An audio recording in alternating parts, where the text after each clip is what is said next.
scan tayo. So ito yung Kia, okay, Kia.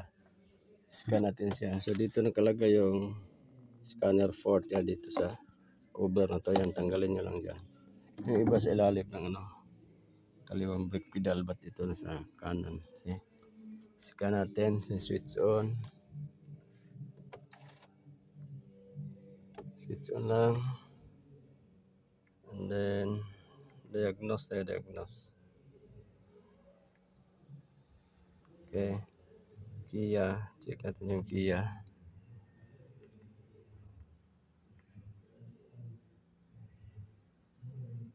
Kia, come on.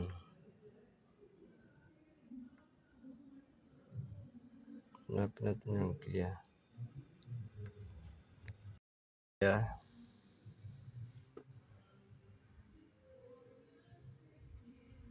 And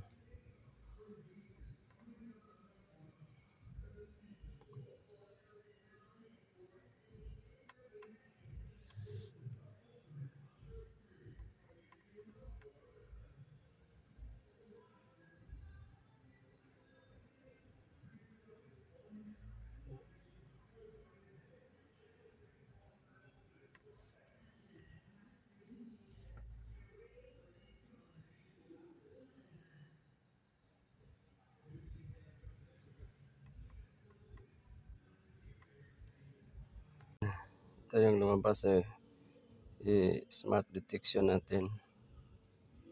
Tignan natin kung ano yung fault. So antayin lang natin mag-reading.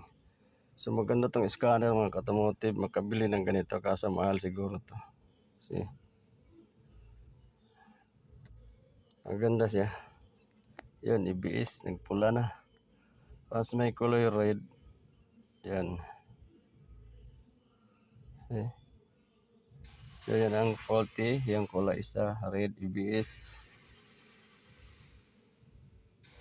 Antayin na natin. Kia. Okay, reading siya.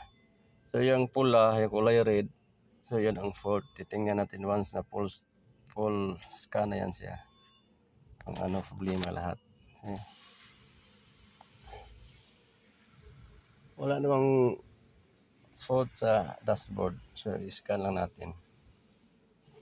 Tingnan natin kung ano ang problema. Pangalawa na BCM. Okay. Dalawa na yung fault.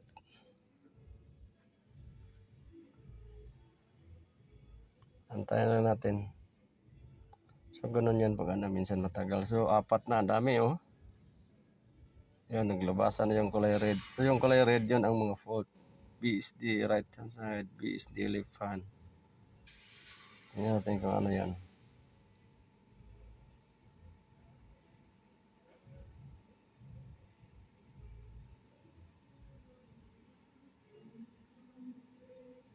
Tapos i-try natin i-clear code siya. Dami, 5 na.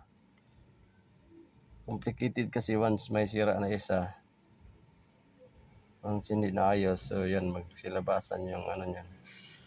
Sakit. Yan.